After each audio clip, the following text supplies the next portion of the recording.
Dun dun dun! The search engine pin. The most innocent looking hot rod ever.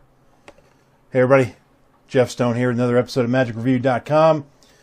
And now you know what we're looking at today from Jeff Prace. Read the ad copy and you know everything you need to know about this trick, assuming you know what a hot rod is and you know how it works. So here is the idea. It's the Coogle logo there. I'm guessing they left off the little tail on the G so they weren't infringing on any trademark or copyright or whatever that legal crap is that would prevent you from using somebody else's logo on your pen. So it's the Coogle logo.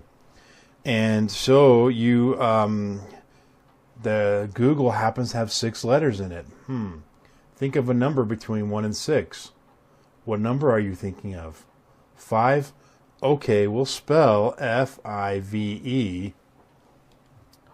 And there it says that's the letter G, which happens to be purple. Whoops, the pen fell, lid fell.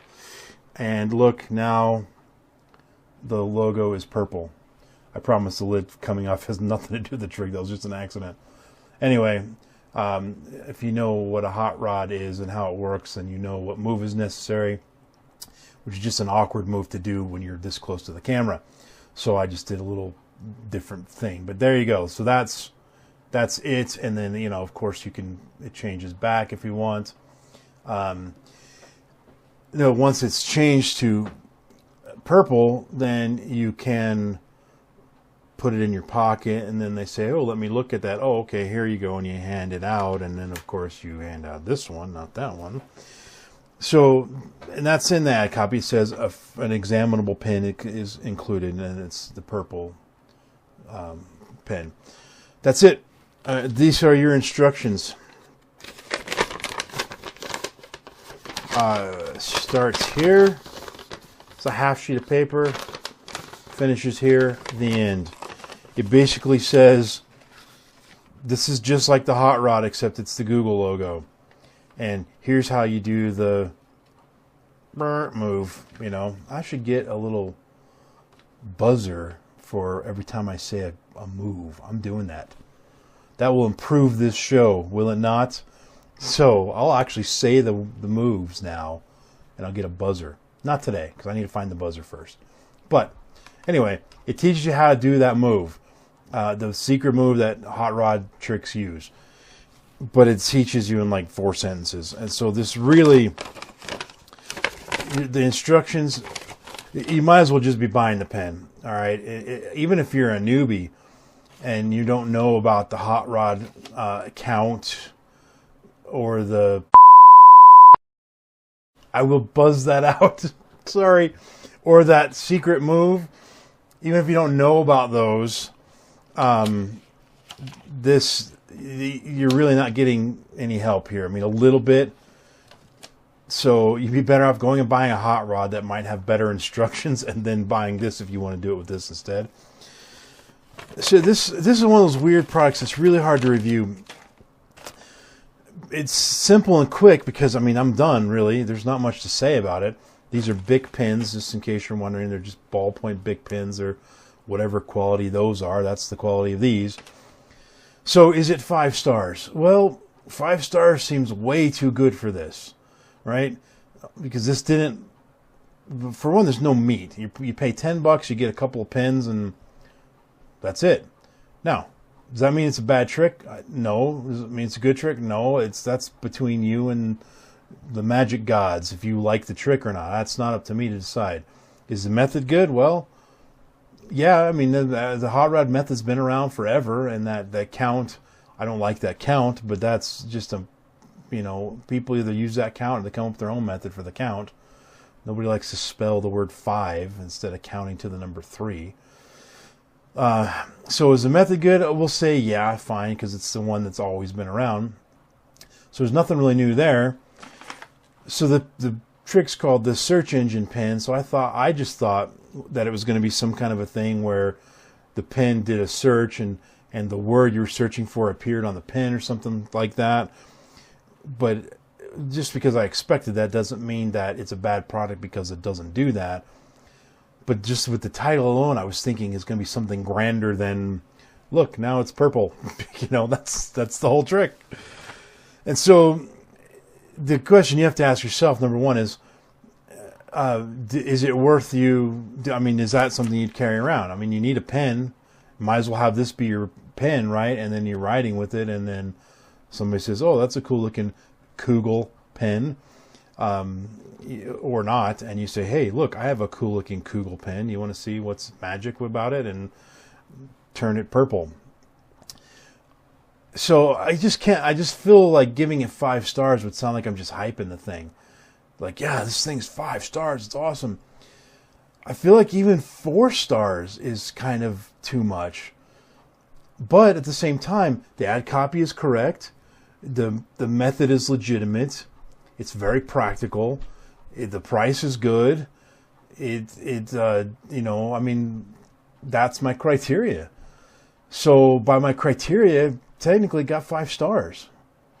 And I'll tell you, I don't know if you believe this or not, but I often spend more time thinking about what star rating I'll give a product. I spend more time thinking about that than actually writing the review, because that's the hardest part for me. I'm half tempted to do away with it and just give you the information. Anyway, I felt 3 stars was too low. Then it was like I'm just saying, I just don't like it. It's 3 stars, and I never like to do that. So I went with 3.5 stars. I just don't know. Bottom line is this, guys. Forget whatever my star rating is irrelevant. You know exactly what you're getting. You're getting this one and this one. This one is purple. This one is purple, or magically it's not purple. Using the hot rod thing. That's what you're getting. So if you have a use for that, then get it. I mean, it's well made and everything. And if you don't mind that it's Coogle, not Google, if you don't mind that, and if you have a presentation for it, I like casual magic, and I like stuff that's just like doing tricks with stuff laying around. And I'm okay with minimal presentation. Now we're delving into Jeff's opinion here now, so this doesn't really affect the rating, but just so you know where I stand on this kind of stuff in case you care. I don't have a problem with, picking up a pen and not saying anything and then just making it float or something like that, or poof, it vanishes or whatever. There doesn't have to be a presentation. I get that. But when it's something like, look at the logo, now name a number between 1 and 6 letters on the logo, and then let's count to that. That's anti-presentation. And the problem that is with that is that it just makes no sense. It'd be one thing if you just said, hey, watch this, I'm going to turn the logo purple, bam. To me, that's a better way to go than to making them do the counting and everything like that. And of course the pen's purple, the cap and everything's purple, so just as easy to go, well, this whole pen's purple, but the stupid logo's colorful. I don't like that. Well, now it's purple.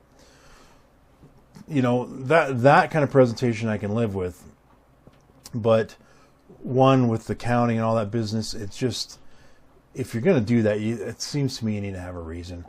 And so just because I don't like the presentation doesn't mean it's a bad trick, but I did feel that, can you put a little more meat into this? This is it. This is all you get with it besides the pens and this cardboard here. And so that's why I felt the rating had to be a little bit lower, because there just wasn't any meat. It could have been some, look, you've brought this idea to the 21st century. Let's talk about some other things you can do with it, or some ideas or presentational ideas and so on, so forth, and whatnot. And I'm rambling like a country singer that calls himself a rambling man.